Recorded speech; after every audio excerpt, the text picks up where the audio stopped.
शेती म्हणजे वकिली नाही, बॅरिस्टरी राहते, बॅरिस्टरी. आम्ही वसानवाडीचे वस्तीकर. पहिली पेरणी करून बसलो ना, पाऊस बसलाय कुठे दडी मारून. रिकामी वावर घ्यायची, येणे करायची आणि प्लॉट पाडून विकायची. तुझ्या मध्येला काहीच बोलत नाही. दिवसा गावात रातचा मसाणात 36% आरक्षण आहे बायकाले. एक ही पाचवा नाही तर तोंडी पाचवा.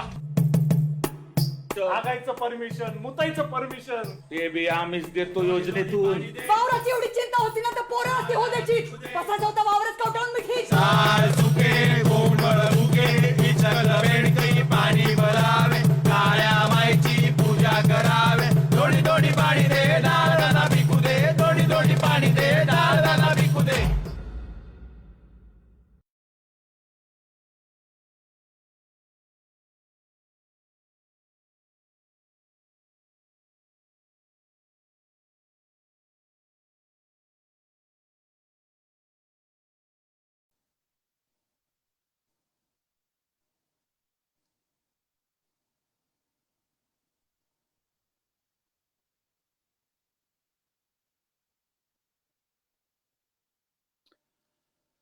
नमस्कार, गुड इव्हनिंग. मी गिरीश परदेशी. ठाणे आर्ट गिल्ड, लोकसत्ता.com, एबीपी माझा आणि बारोमास या नाटकाची संपूर्ण टीम यांनी हा जो उपक्रम सुरू केलाय, यातल्या काही कथा मी बघितल्या फेसबुकवर आणि खूप मनात उत्सुकता निर्माण झाली की आपण सुद्धा याच्यामध्ये व्हायला पाहिजे, पार्टिसिपेट व्हायला पाहिजे. आणि आज तो योग आलाय.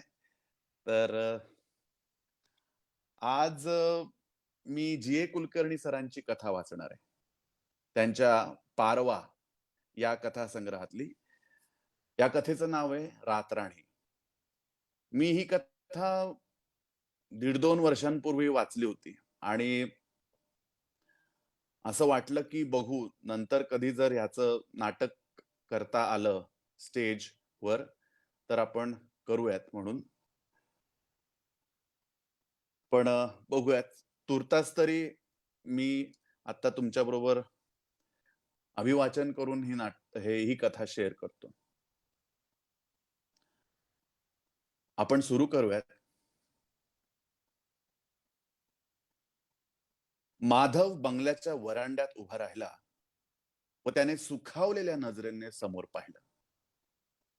निळ्या विशाल पंखासारखं आभाळ, स्वच्छ धुतल्यासारखे वाटणारे समोरचे दृश्य, जुनी चरबट पानं जाऊन त्या जागी आलेली नाजूक शालीन हिरव्या रंगाची पालवी, साऱ्यांनीच त्याच्या कोरीव पूर्ण आयुष्याचं प्रतिबिंब धारण केलं होतं. त्याला वाटलं आजचा दिवस कसा नीरव, उडत लहान लहान होत जाऊन नाहीसे होणाऱ्या पाखराप्रमाणे संपत आला. आता आपलं आयुष्य स्थिरावलं, फळलं. अशाच दिवसांच्या मालिकेचे त्याला आता तोरण लागणार. जे हवे ते सारे मिळाले या समाधानाने मनावर जी तृप्तीची साय येते त्याखाली त्याचं मन सुखावलं. तो एका खांबाला रेलून उभा राहिला व आजूबाजूच्या शांततेच्या स्पर्शाला आपल्या मनाला कुरवाळू देऊ लागला. समोरील रस्त्याच्या दोन्ही बाजूंनी लोखंडी पिंपा एवढ्या बुंध्याच्या झाडांच्या रांगा होत्या. अगदी पहाटेला टेकडीवरून धुकं सरकत खाली आलं की ते झाडांच्या अनेक बोटात गुरफटून विशाल जाळ्याप्रमाणे झाडातच लोंबू लागे आणि रात्री चांदणं ओतू लागलं की त्याला फांद्यांच्या हालचालींनी तडे जात आणि ते फुटून त्याचे तुकडे रस्त्यावर तुकड्यांचे नक्षीकाम केल्याप्रमाणे पडत. बंगल्याला खूप मोठा आवार होता. तिथं त्याने स्वतः खांदे दुखवून छोटीशी बाग केली होती. त्यावेळच्या सुखद श्रमाची त्याला आठवण झाली आणि तो स्वतःशीच हसला. पण आता सारे वाफे तयार झाले होते. त्याच्या आयुष्यासारख्याच तृप्त वाटणाऱ्या काळसर मातीवर 1.5 हात रोप तयार झाली होती. आणखी 15 दिवसात ऍस्टरचा विविध रंगी गालीचा उलगडणार. फ्लॉक्सच्या घोळक्याखाली ती झाडं अगदी ओझावून जाणार. निशिगंधातून तर आत्ताच उंच छड्या निघाल्या होत्या आणि त्यावर छोटे छोटे हंस चिकटवल्याप्रमाणे फुलोरा जागा झाला होता. भिंतीच्या कोपऱ्यात लहान गेटाजवळ रातराणी माहेरवासिनीप्रमाणे सुखावली होती. आता तिच्यावर फुलं नाहीत, पण ज्यावेळी असत त्यावेळी त्या खाजगी आवारातील रात्र त्या मदीर गंधाने धुंद होऊन जात असे. दिवसा तिच्यात 3-4 भारद्वाज दिसत असत आणि ते तिथल्या तिथे हलू लागले की रातराणीलाच त्यांचे बदामी पंख, रेशमी काळा रंग आणि वितळलेल्या माणकाच्या थेंबाप्रमाणे डोळे आहेत असं वाटे. आणि तिची पानं तर मेधाच्या चिंचपाने जॉर्जेट प्रमाणे. मेधा साऱ्या बांधेसू दृश्यावर चरदिशी ओरखडा उठल्याप्रमाणे ते नाव करले. त्याने ती आठवण झटदिशी उडवून टाकली आणि तसं करताना आपल्याला कोणी पाहिलं तर नाही ना या शंकेने त्याने इकडे तिकडे पाहिलं. काय अधिकार आहे तिला आता आपल्या आयुष्यावर, आपल्या सुखावर पावलं उमटवण्याचा? त्या मोहक्षणी आपण होय म्हटलं असतं तर आपलंही सगळं आयुष्य वाया गेलं असतं. तिनं आपलं स्वतःच घालवलं त्याप्रमाणे. तिची आई हलक्या कुळातली होती. तिचं म्हणून ओळखलं जाणारं घर अद्यापही होन्नावरला आहे हे देखील तिनं कधी सांगितलं नाही आपल्याला. कधी सुद्धा ती त्याच्याविषयी बोलली नाही. पहिल्यापासूनच सगळं व्यवस्थित आखून व्यवहारी फसवणूक. खरंच खरं काय आहे सारं? तुला असं वाटतं प्रामाणिकपणे? माधव हादरला. त्याला स्पष्ट ताठ उत्तर देता येईना. तो अस्वस्थ झाला. पण तरी एकंदरीने आता त्याचं काय? ती तर गेली ना. तिच्या आईला देखील त्यातलं काहीही माहित नाही. नाहीतर नंतर ती एकदा दोनदा आली बोलली असती का? पण त्याच्या मनाचा आनंद हिंदकळला. त्याला उगाचच एकटं वाटू लागलं. त्यानं आत पाहत हाक मारली, लिलू, लिलू. ती बाहेर आली. त्यावेळी ती कसलं तरी मासिक वाचत होती, कारण तिनं ते बरोबरच आणलं होतं. ते तिने कठड्यावर टाकलं व ती खांबाला टेकून उभी राहिली. आता कुठल्या झाडाचा 1/2 इंच तुकडा कापला तुम्ही? तिनं विचारलं. तिचा आवाज घडी करून दाबल्याप्रमाणे सपाट होता. पण तिच्या प्रश्नाला थोडा अर्थ होता. कारण माधवनं बाहेर बोलवलं की ओळखायचं की त्यानं एक रोप काढून दुसऱ्या ठिकाणी लावलंय. गुलाबाची छाटाछाट झाली आहे. कोलियसच्या बहुरंगी पानांच्या झाडांची निराळी रचना झाली आहे. काही इंजिनियर फावल्या वेळात बागकाम करत असतील, पण एखाद्या धंदेवाईक माळ्यानं फावल्या वेळात इंजिनियरचा धंदा केल्याचं पहिलंच उदाहरण म्हणजे तुमचं, असं तिने त्याला एकदा कंटाळून सांगितलं सुद्धा होतं. माधव काहीच बोलला नाही. अचानक मनात उसवलेली आठवण विसरण्यासाठीच त्यानं लिलूकडे पाहिलं. तिच्याकडे पाहिलं की त्यालाच काय, कुणालाही एखाद्या फुलाचीच आठवण व्हावी असा गोरा ताजेपणा तिच्यात होता. नव्या लग्नाची घडी अद्याप न मोडल्यानं त्याचं आयुष्य अद्याप स्थिर व्हायचं होतं. परंतु आपलं सुख कोणत्या दिशेनं, कोणत्या आकारानं वाढणार आहे याची त्याला कल्पना आली होती. ती रंगानं मेधापेक्षा नक्कीच उजळ होती, पण मेधाच्या आवाजात विलक्षण आर्तता होती. ती गाऊ लागली की रातराणीला फुलं येत आहेत असं वाटायचं. अगदी तृप्त सुखाच्याही अंतर्हृदयात असलेली हुरहुरीची निळी सावळी छाया त्यामुळे स्पष्ट जागी व्हायची. त्यानंतर अगदी बेचैन वाटायचं. पण आयुष्याच्या आणखी एका पापुद्र्याखाली आपण गेलो असं वाटायचं. पण लिलू विषयी त्याला फार कृतज्ञता वाटली. तिच्या वडिलांच्या मदतीने त्याला ही नोकरी मिळाली होती. सुख पोचलं होतं. जर त्या मोहाच्या क्षणी आपला शब्द घसरला असता तर हलक्या जातीच्या मुलीच्या सान्निध्यात फसव्या मुखवट्याने आपण आयुष्याचे एक एक पान निराशेने तोडत बसलो असतो. मग तेच लहानपणापासूनचे दारिद्र्य पुढेही चालू राहिलं असतं. पण नाही, नाही, लिलूमुळे नक्कीच आपलं आयुष्य सभ्य आणि सुखाचं झालंय. माधव खुल्ला. तो थोडा हसलाही. काय करत असतेस तू अशा वेळी आत बसून, त्यानं विचारलं. हो, कुंड्या खुरपी उचलायला कुणीतरी हमाल पाहिजे म्हणून का सांगत नाही स्पष्ट. त्या कठड्यावर बसत हसत ती म्हणाली. हो, बरी आठवण झाली. तो उत्साहाने म्हणाला. या वरंड्यात सुद्धा आपण 2-4 कुंड्या ठेवूया आता. इथं कोशियाची 2 लहान डेरेदार झाडं सुंदर दिसली असती, पण ती आता आपल्याकडे नाहीतच. तेव्हा सध्या तरी जिरेनियमच लावूयात. हो, आणि मग ती वेल चढवायची कुठं? आपण त्यात गंभीरपणे लक्ष घालत आहोत हे दाखवण्यासाठी लीलू म्हणाली. कपाळावर हात मारत माधव पटकन पहिल्या पायरीवर खाली बसला. तू अगदीच अशी कशी ग? तो चिडून म्हणाला.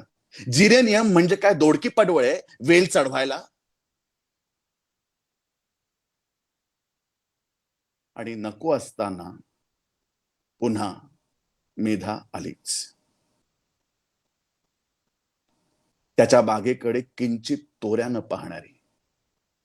तिने 2च पेटाऱ्यात लार्क्सपरची रोपं लावली होती, पण तसं एक रोप माधवला कधी तयार करता आलं नाही. सल्फेट फॉस्फेट झाले, पुणे मंगरुळहून आणवलेल्या बिया झाल्या, पण नाही. रोप होऊन वीटभर वाढायची, एखाद दुसरा किरकोळ तुरा दाखवून वाढ खुंटायची. पण मेधाचं तसं नव्हतं. हाताला बिया चिकटल्या असता तिने हात मातीवर नुसता झाडला तरी रोप अधाशीपणे खुशमस्कऱ्यासारखी तरारून तिच्या पुढे उभं राहायची.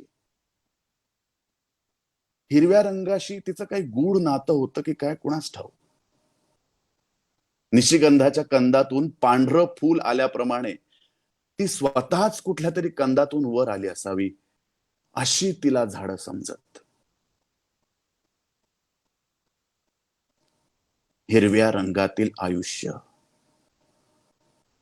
भोवती शेवाळ मातलेल्या हिरवट पाण्यातच शेवट. आता लार्क्सपर गेले. पेटाऱ्यांना वाळवी लागून त्याचे तुकडे झाले आणि तिच्या घराचा दरवाजाही क्वचितच उघडे.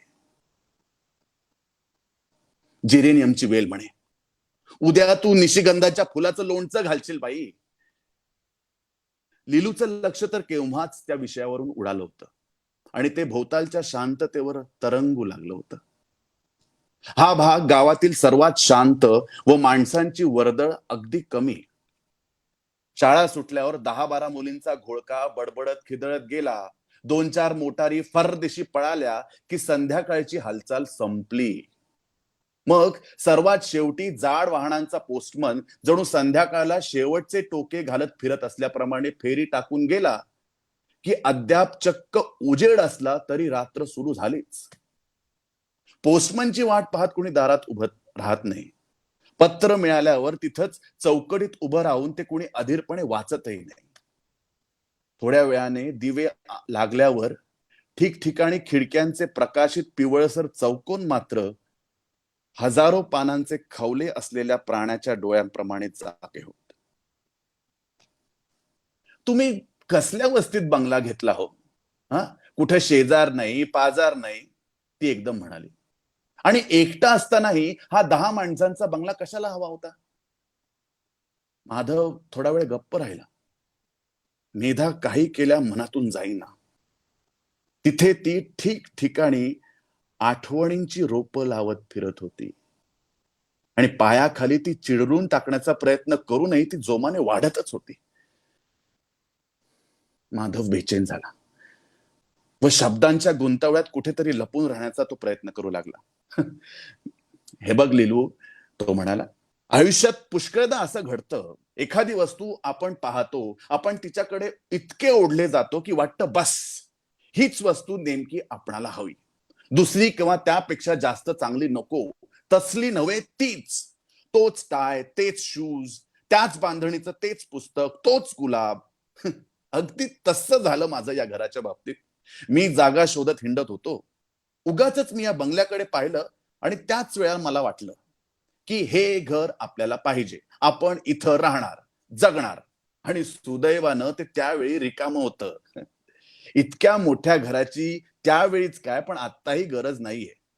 पण मी ठरवलं की या घरात राहायचं, या गावात राहायचं आणि इथं आपलं आयुष्य फुलणार. पण पण लिलू येण्यापूर्वी 15 दिवस हाच बंगला जणू रोगट असल्याप्रमाणे तातडीने सोडण्याची त्यांनी खटपट केली होती. हे मात्र त्याने तिला सांगितलं नाही. आजूबाजूस 5-5 पोरांचं शेजार असलेले, किडलेल्या लाकडी ओंडक्यातील भोकाप्रमाणे दिसणारे एक जुनं घर त्याने ठरवलं सुद्धा होतं. पण लिलूने कॉलेजातील शेवटचं वर्ष संपवायचा विचार बदलून अचानक इकडे यायचं ठरवल्यामुळे त्याचे सारेच बेत उधळले गेले होते.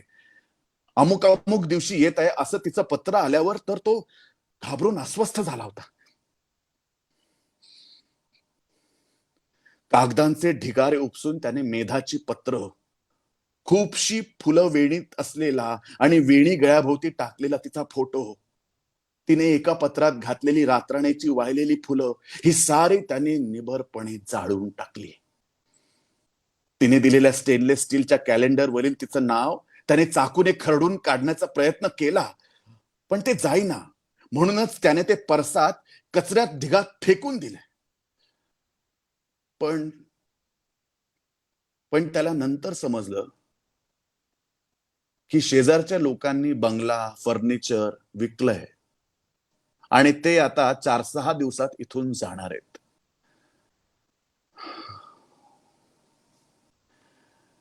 या आनंदाने प्रथम त्याचा त्यावर विश्वासच बसेना. वत्सला काकू जाणार आहेत कायमच्या. छातीवरील प्रचंड अदृश्य ओझं उतरल्याप्रमाणे त्याने हाच बंगला रंगवून घेतला. सोप्याला चंद्राप्रमाणे दिसणारा मोठा निळा दिवा लावला. लिलू आली ती स्वच्छ धुतलेल्या घरात. आता हे घर म्हणजे हिरव्या जगातील एक लहानसं कोरीव लेणं, आपल्या लिलूच्या सुखासाठी निर्माण केलेलं. आता त्यावर कसलीही छाया नाही, कोणत्याही भूताची पावलं इथं वाजणार नाहीत. त्या शेजारच्या बंगल्यात कोण राहतंय? जणू बराच वेळ विचारायचा प्रश्न एकदम आठवल्याप्रमाणे लिलूनं विचारलं. माधव दचकला, पण त्यानं स्वतःला सावरलं. जणू प्रथमच पाहत असल्याप्रमाणे त्याने त्या बंगल्याकडे पाहिलं आणि सहजच बोलण्याचा प्रयत्न करत, त्या होय, तिथं कामत म्हणून राहतात, पण घरात कोणी विशेष मंडळी नाही आहेत. ते कामत लाकडाचे कॉन्ट्रॅक्टर होते, ते वारले. आता अर्धांगाने अंथरुणाला खिळलेला मुलगा पांडुरंग आणि आई वत्सला काकू. तो हसला. पण शेजार म्हणून तुला त्यांचा फारसा उपयोग नाही. त्यांनी तो बंगला विकला. ती मंडळी आजकाल जाणार होती, कदाचित गेली सुद्धा असतील. पण लगेच त्याचं मन संशयाने चाकूच्या पात्याप्रमाणे झालं आणि त्यांनी विचारलं, पण का का का चौकशी करतेस त्यांची? नाही, तसं विशेष काय नाही, उगाच उत्सुकता वाटली इतकंच, लिलू म्हणाली. त्यांची मोलकरीण आली होती आज दुपारी. आपलं काम मिळेल की काय याची चौकशी करत होती. तेव्हा ती सांगत होती काय सांगत होती? जवळजवळ उठतच माधवनं विचारलं, पण ती मोलकरीण अगदी अलीकडेच आलेली होती हे त्याला आठवलं आणि त्याचा ताण कमी झाला. त्याने हसून पुन्हा विचारलं, काय सांगत होती? त्यांची एक मुलगी होती म्हणे, मोठी. तिनं मोठ्या विहिरीत जीव दिला. तुम्हाला माहित होती का ती? होय, प्रथम थोडे दिवस मी त्यांच्याच घरी जेवत असे, बेफिकीर आवाजात माधव सांगू लागला.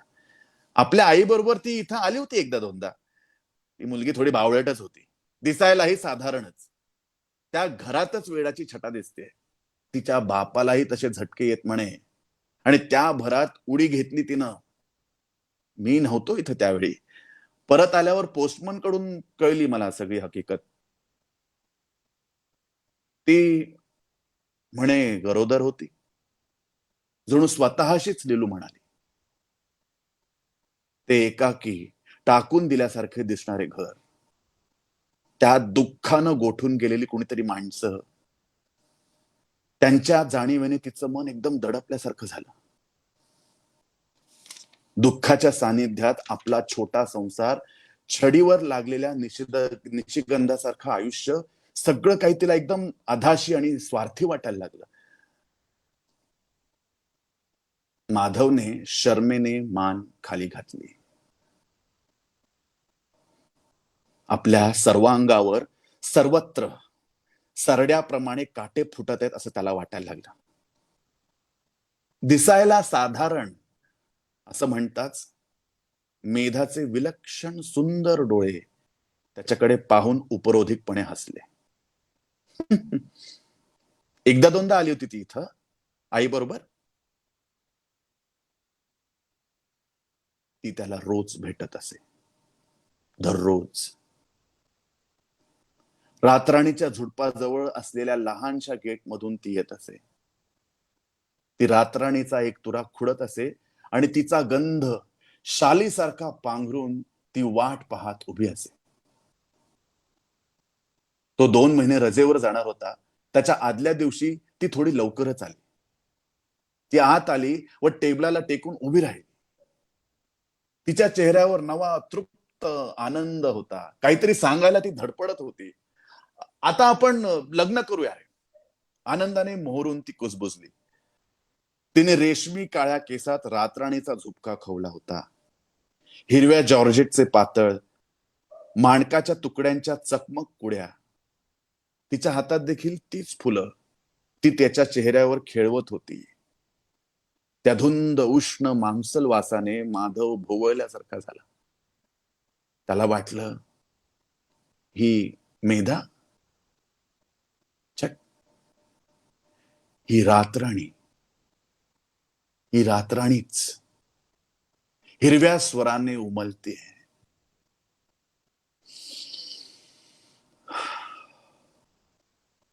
मी कळवतो तुला 1-2 दिवसात. कडा स्वप्नांनी अस्पष्ट झालेल्या आवाजात तो म्हणाला. त्याने तिच्या केसातील तुऱ्याचा वास घेतला आणि तिच्या बांधलेल्या केसांचा चपटा संभार त्याने हलकेच हातावर घेतला. तेथील सारा कृष्णगंध त्याला ओठांनी टिपायचा होता. आणि एकदम एकदम सर्पाचं तोंड दिसल्याप्रमाणे तो दचकला आणि मागे सरकला. तिचा हात त्याच्या हातून गळून पडला आणि एकदम असह्य शिसारी आल्याप्रमाणे तो तिच्याकडे पाहू लागला. त्याने एकदम प्रहार केल्यासारखे मेधा एकदम आकसली व टेबलाच्या अगदी कोपऱ्यात अंग चोरून उभी राहिली. का सांगितलं नाहीस तू मला कधी? का सांगितलं नाहीस की तुझ्या मानेवर कोड आहे म्हणून? तो कर्कशपणे म्हणाला. तिची मान एकदम खाली गेली. मला तुला फसवायचं नव्हतं, परंतु कधी सांगायचा प्रसंगच आला नाही. ती स्वतःशीच बोलत असल्याप्रमाणे हलक्या आवाजात म्हणाली. आणि मला वाटलं तुला माहिती आहे आणि तरीही. तो एकदम ताठला होता. त्याने एक शब्दही उच्चारला नाही, पण त्याला काय सांगायचं होतं हे तिने समजून घेतलं होतं. ती तशीच खालच्या मानेने बाहेर पडली. गेट उघडण्यापूर्वी तिने खूपशी फुलं तोडली व शांतपणे तिने सारा चेहरा त्यावर दडपला. ती गेली व तिने काळजीपूर्वक गेट लावून घेतलं. माधवला वाटलं होतं ती ताडताड बोलेल, आदळआपट करून धमकी देईल, छातीवर डोकं ठेवून अश्रू ढाळेल, पण तिने त्यापैकी काहीही केलं नाही. एक फुललेला पूर्ण अनुभव संपला, एक गाठ बसली, अशा तऱ्हेने ती निघून गेली. एकदा तरी एकदा तरी तिनं म्हणून पाहायचं होतं. तो पुण्यात आल्यावर तिने त्याची सारी पत्र, किती लांब लचक पत्र लिहिली होती त्याने. इतर कुणालाही न सांगितलेल्या आवडी निवडी, आकांक्षा, स्वप्न सारी त्याने तिच्या पुढे मांडली होती. परत पाठवली. ती सारी परत आल्यावर त्याला आश्चर्य वाटलं आणि आपल्या भाबडेपणाची थोडी शरम आहे. निळा हात रुमाल, एक पुस्तक, सारं व्यवस्थित लांब रिबेन मध्ये बांधून तिने पाठवलं होतं. जांभळ्या आभाळाखाली, जांभळ्या पाण्यात, पिवळ्या दिव्यांच्या लालसर होड्या असलेलं एक चित्र, ते मात्र तिने पाठवलं नव्हतं. आणि सोबत साऱ्यांवरील मृतोल्लेखाप्रमाणे तिचं शेवटचं पत्र.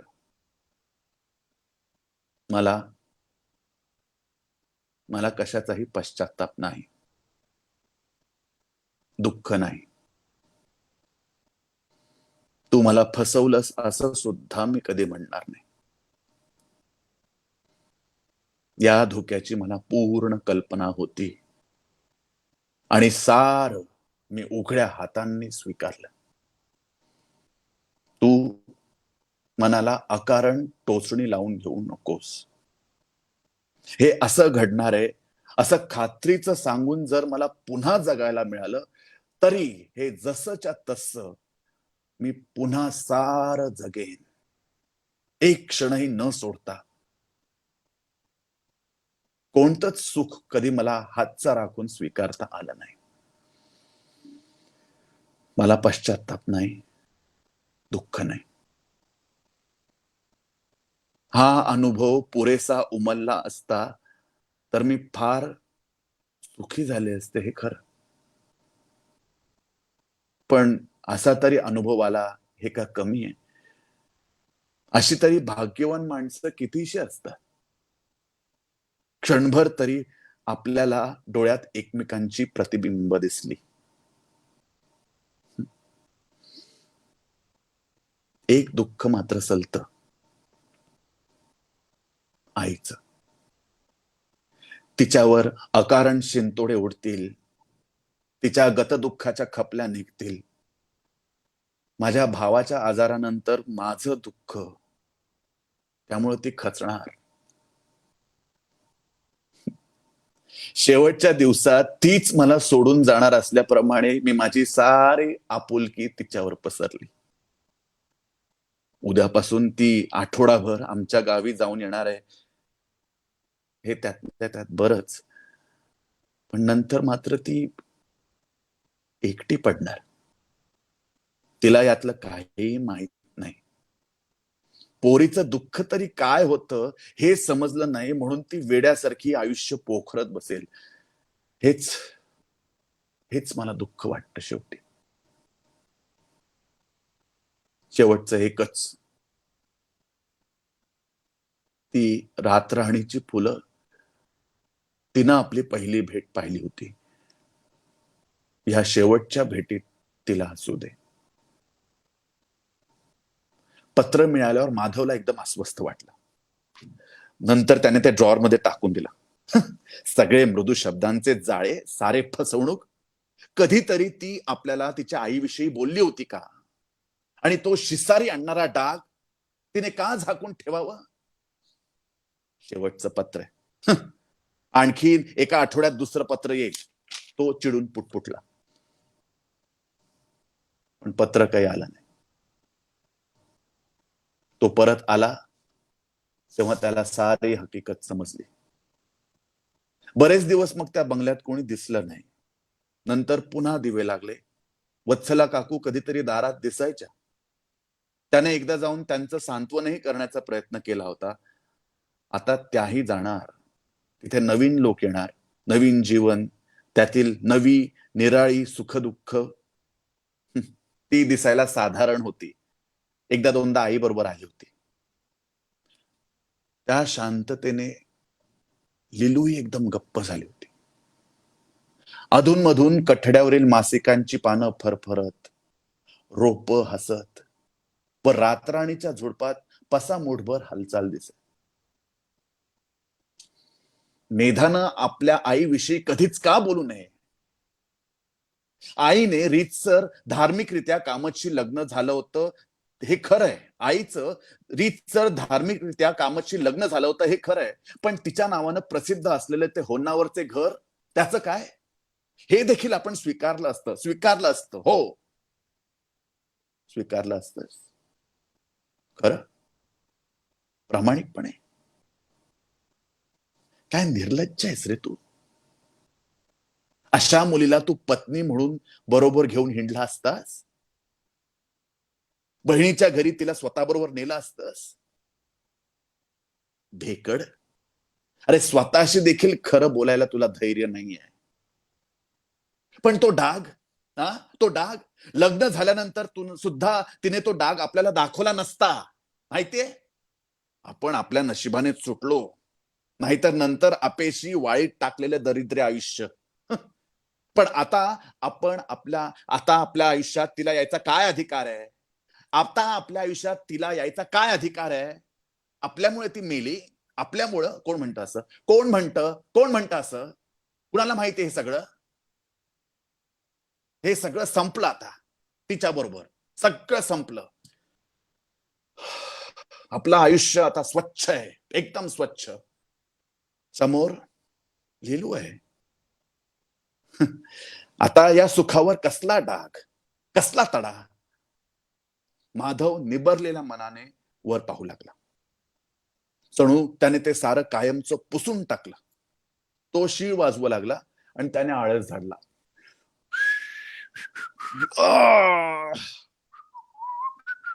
लिलू, आपण पिक्चरला जाऊयात ना, अद्याप वेळ आहे. लिलू. तो वळत उठला. पण लिलू जिकडे पाहत होती तिकडे त्याचं लक्ष गेलं आणि तो एकदम थांबला. भूतकाळातून भूत आल्याप्रमाणे वत्सला काकू गेट उघडून एक एक पायरी सावकाश उतरत त्यांच्याकडे येत होत्या. त्यांना पाहताच माधवचं अंग अनामिक भीतीनं एकदम थरथरलं. एकदम ओरडून त्यांना जा इथून, जा असं सांगावं असं वाटलं. पण त्याच्या तोंडून एक शब्द फुटला नाही. वत्सला काकू जवळ आल्या. त्या लाल ठिपक्यांचे बदामी पातळ नेसल्या होत्या. वांगावर काळ्या किनारीची हिरवी शाल घेतली होती. त्यांचा रंग आता जुन्या हस्तिदंती फणीसारखा दिसत होता. त्यावेळीही लिलूला एकदम वाटलं ऐन तारुण्यात ही बाई फार सुंदर असली पाहिजे. वत्सला काकूंनी आपले अधू डोळे ताणून माधवकडे पाहिलं आणि त्या कुंपणावरील चिंधी हल्ल्याप्रमाणे हसल्या. म्हटलं, उद्या पहाटे आम्ही इथून जाणार, भेटून यावं. क्षीणपणे त्या हसल्या. त्यांनी पुन्हा डोळे ताणत लिलूकडे पाहिलं. त्या नजरेखाली ती एकदम अस्वस्थ झाली. वत्सला काकूंनी मान डोलावली. ही बायको का माधवराव? बरं झालं संसाराला लागलात. सुरेख आहे हो मुलगी. लिलू जागी झाल्याप्रमाणे झाली आणि चटकन कठड्यावरून उठली. या ना, या आत या ना. अहो, तुमची ओळख होते तोच चाललात तुम्ही, ती म्हणाली. वत्सला काकू वर आल्या नाही. तिथूनच त्या म्हणाल्या, नाही आता येत नाही, आता आणखीन लोक येणार आहेत घरी, तेव्हा आधी भेटून जावं म्हणून आले. नंतर कुठली सवड मिळायला. सारा संसार जायचा ना इथून. आता काय उरलं आमचं इथं. आता आपल्या गावाकडे जायचं, तिथं खट टाकायचं. त्या खिन्नपणे म्हणाल्या व लिलू एकदम गप्प झाली. वत्सला काकूंनी इकडे तिकडे पाहिलं व तिथल्या तिथेच त्या 15-20 पावलं हिंडल्या. मूळ वस्तूपासून सुटून जाणारी एखादी सावली स्वतंत्र हिंडावी त्याप्रमाणे त्या विरलेल्या वाटत होत्या. त्यांनी रोपांकडे पाहिलं व पुन्हा मान हलवली. त्या लिलूकडे वळल्या आणि म्हणाल्या, यांचा सारा वेळ अजून इथं खणण्यातच जात असेल नाही. आमची एक मुलगी होती, तीही अशीच वेडी ग. तिला झाडाझुडपांची फार हौस बघ. ही ही रातराणी आहे ना, ही तिनंच लावली आहे तुमच्या आवारात. त्यावेळी इथं दुसरं बिराड होतं बापटांचं. आमच्या बंगल्यात लावायला गेली तर तिच्या वडिलांनी सांगितलं, रातराणी बित्राणी काही नाही, साप येतात तिच्यामुळं. तर मग आपण साप मारू म्हणून ती भांडायला लागली. 2 दिवस जेवली नाही, बोलली नाही. फार हट्टी. माझी काय पंचायत होती त्यावेळेला देव जाणे, पण लहानपणापासूनच फार हट्टी ती. अखेरीस ते झाड इथे आलं, वाढलं. त्याचं पाणी इथं होतं म्हणायचं. मेधा जणू घरात असल्याप्रमाणे त्या बोलत होत्या, सांगत होत्या. पण माधव मात्र कासावीस होऊ लागला. त्या क्षीण आवाजाने त्याचे आयुष्य कुरतडल्यासारखे होऊ लागले. जा जा तुम्ही आता इथून, जा जा, आणखी एक शब्द बोलू नका, जा. तो सारखा मनातल्या मनात जपू लागला. बरंय, मी जाते आता. यापुढं कसली भेट म्हणा. 5-10 मिनिटांनी त्या जायला 5-10 मिनिटांनी जायला वळत वत्सला काकू म्हणाल्या. संध्याकाळच्या वाऱ्याने त्यांचं अंग शहारलं आणि त्यांनी शाल अधिकच लपेटून घेतली. येते ग मुली. लक्ष्मी सारखी आहेस तू, लक्ष्मी, त्या लिलूला म्हणाल्या. लिलू खांबाला टेकून त्यांच्याकडे पाहत कठड्यावर बसली. माधवला वत्सला काकू जातायत म्हटल्यावर एकदम हायसं वाटलं. गळ्याशी आवळणारी भीती एकदम सैल होऊन नाहीशी झाली. तो लगबगीने पुढे गेला आणि त्याने गेट उघडून धरला. धापा टाकत वत्सला काकू तिथे क्षणभर थांबल्या आणि त्यांनी माधवकडे रोखून पाहिलं. मी आता भेटणार नाही माधवराव, पण मला थोडं बोलायचं होतं, त्या हलक्या आवाजात म्हणाल्या. मला पहिल्यापासून सारं माहित होतं. पोरीच्या सुखासाठी मी जगाकडून बेअब्रू सुद्धा सहन केली असती, पण सारं मी नसताना घडलं. आता या सुंदर मुलीला आयुष्यात आणलंच, तिला तरी आता माणसासारखं वागव. त्यांनी शाल पुन्हा लपेटून घेतली, त्याच्याकडे पुन्हा पाहिलं. क्षणभर फुललेला डोळ्यातील कठोरपणा विझला व पुन्हा त्याच्यावर वयाची राख जमली. पुन्हा मागे आता वत्सला काकू पांढऱ्या सावलीप्रमाणे निघून गेले. माधव खेळल्यासारखा निर्जीव तिथे उभे राहिला. भूतकाळ पांढऱ्या ठिपक्यांच्या हजारो टोकांनी आपल्याला स्पर्श करतोय असं त्याला वाटायला लागलं. कोणाचे होते ते शब्द? कोण बोललो आता? कोण? लाल ठिपक्यांच्या बदामी पातळातल्या हिरवी शाल घेतलेल्या वत्सला काकू. त्यांचे डोळे मेधासारखे वाटले मला. मेधा की लाल बदामी हिरवी रातराणी, या साऱ्यांचा गुंतवडाच त्याच्या धक्का बसून बधीर झालेल्या मनातून फिरला. शर्मेने त्याला एकदम दुबळ वाटायला लागलं. यावेळी कुणाचा तरी आधार असावा म्हणून त्याने तो आंधळेपणाने पावले टाकत लिलूकडे आला आणि चिंबलेल्या आवाजात म्हणाला, लिलू, ए लिलू. ती एकदम स्तब्ध बसली होती. त्याचे शब्द तिच्या भोवती फिरले व बाजूच्या हिरव्या शांततेत बुडाले. तिच्या मनात अद्याप सावकाश पावले टाकत जाणाऱ्या, आघाताने असहाय्य झालेल्या वत्सला काकू होत्या. त्यांचे निर्जीव अधू डोळे होते. लक्ष्मी लक्ष्मी हे त्यांचे शब्द ऐकू येत होते. नुसती खोटी नजर टाकली की घायाळ होणाऱ्या भाबड्या अरविंदाच्या जीवनाशी आपण निव्वळ चाळा गंमत म्हणून खेळलो आणि त्याच्या आयुष्याचा अगदी विध्वंस करून टाकला.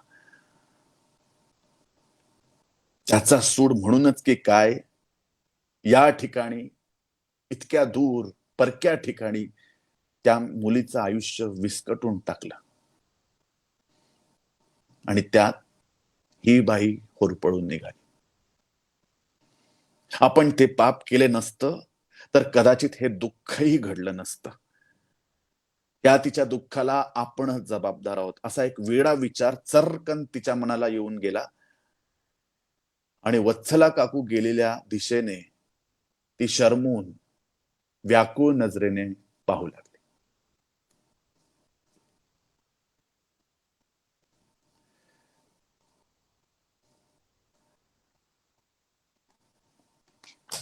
ओके, अशी ही कथा होती रातराणी.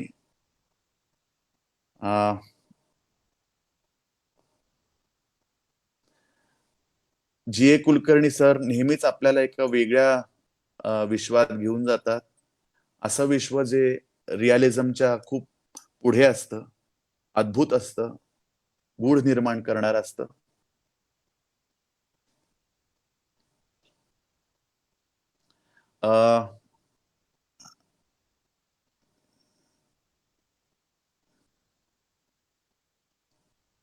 Late me check the comments. Thank you Santosh, Dhoni Santosh, thank you so much. Thank you. अरे वा, धन्यवाद. Thank you so much. धन्यवाद. खूप चांगल्या प्रतिक्रिया मिळत आहेत आणि जी ए सरांचं मी म्हटल्याप्रमाणे त्या कथा तुम्हाला जोपर्यंत इथे हिट होत नाहीत तोपर्यंत त्या तुम्ही एक्सप्रेस करू शकत नाही असं मला वाटतं. कारण केवळ त्याच्यामध्ये वास्तववाद नसतो, काहीतरी पलीकडे जाऊन त्यांना काहीतरी सांगायचं असतं, दाखवायचं असतं, आपल्या समोर निर्माण करायचं असतं. तर बघू, या नाटकाचा जर कधी मला रंगमंची आविष्कार करण्याची संधी मिळाली तर मी जरूर करेन. आणि थँक्यू सो मच. गेले काही दिवस मी फेसबुकवर बघत होतो हा उपक्रम, मला खूप आवडला होता आणि आज तो योग जुळून आला तुमच्या समोर यायचा. तर त्याबद्दल टॅग म्हणजे ठाणे आर्ट गिल्ड, लोकसत्ता.com, एबीपी माझा आणि 12 मास या नाटकाच्या संपूर्ण टीमचे खूप खूप मी आभार मानतो. सो लेट मी टेक दिस अपॉर्च्युनिटी. 12 मास हे सदानंद देशमुख यांच्या साहित्य अकादमी पुरस्कार प्राप्त कादंबरीवर आधारित असलेलं नाटक आहे. या वर्षीच्या झी गौरवमध्ये त्याला सगळ्यात जास्त म्हणजे 9 नॉमिनेशन्स आहेत आणि एखाद्या प्रायोगिक नाटकाला इतका चांगला प्लॅटफॉर्म मिळणं म्हणजे इट्स अ ग्रेट अपॉर्च्युनिटी. मला खूप उत्कंठा आहे हे नाटक मला कधी बघायला मिळेल. पुण्यात मी याचा प्रयोग आयोजित करण्यासाठी प्रयत्न जरूर करेन. टिल दॅट टाइम तुम्ही सगळ्यांनी फेसबुक पेज लाईक करा, 12 मासचं फेसबुक पेज जॉईन करा, जेणेकरून आणखीन माहिती आपल्याला मिळत राहील त्यांचे काय अपडेट्स आहेत. आणि लॉकडाऊन संपल्यावर याचा प्रयोग जिथे कुठे असेल तिथे तुम्ही नक्की जाऊन बघा आणि प्रतिक्रिया द्या. आणि थँक्यू सो मच. आणि आता एक 5 मिनिटाचा आपण ब्रेक घेऊयात. त्याच्यानंतर माझ्या या रीडिंग नंतर संजीव तांडेल यांचं एक रीडिंग होणार आहे. मध्ये 5 मिनिटाचा ब्रेक आहे, तर कुठेही जाऊ नका. Stay tuned, stay live. आणखीन एक आवाहन, सगळ्यात महत्वाचं, आपण सगळेच जण लॉकडाऊन मध्ये आहोत. आमच्या सगळ्यांच्या वतीने म्हणजे टॅग, एबीपी माझा, लोकसत्ता.com आणि 12 मास नाटकाच्या टीमच्या वतीनं मला पुन्हा एकदा आणि माझ्याही वतीनं पुन्हा एकदा तुम्हाला एक आवाहन करावं असं वाटतं की प्लीज स्टे ॲट होम. कारण पुण्या मुंबईत खूप आकडा वाढतोय आणि आपण आता काळजी घेतली नाही तर जितकी आपण निष्काळजीपणे राहत राहू तितकं लॉकडाऊनचा एंड पुढे जाणार आहे आणि आपली सगळी कामं खोळंबणार आहेत, इकॉनॉमी ढासळणार. तर ती वेळ आपल्यावर येऊ नये म्हणून please stay at home, stay safe. आणखीन एक मी बघतो की सध्या स्ट्रीट डॉग्सची खूप आबाळ होत होती, काय काय ठिकाणी होते, काय काय ठिकाणी नाही होते. तो we should also be kind. आपण स्ट्रीट डॉग्स, कावळे, कबूतर, चिमण्या, अनेक पक्षी यांच्यासाठी जर आपण काही पाण्याची, खाण्याची सोय करू शकलो तर आपण त्या बाबतीत पण जागरूक राहूयात. आणि हा लॉकडाऊनचा काळ आपला लवकरात लवकर संपो ही ईश्वरचरणी प्रार्थना करूया. Thank you so much for tuning in and thank you so much for wonderful feedbacks. I am really delightful. धन्यवाद. Thank you. नमस्कार.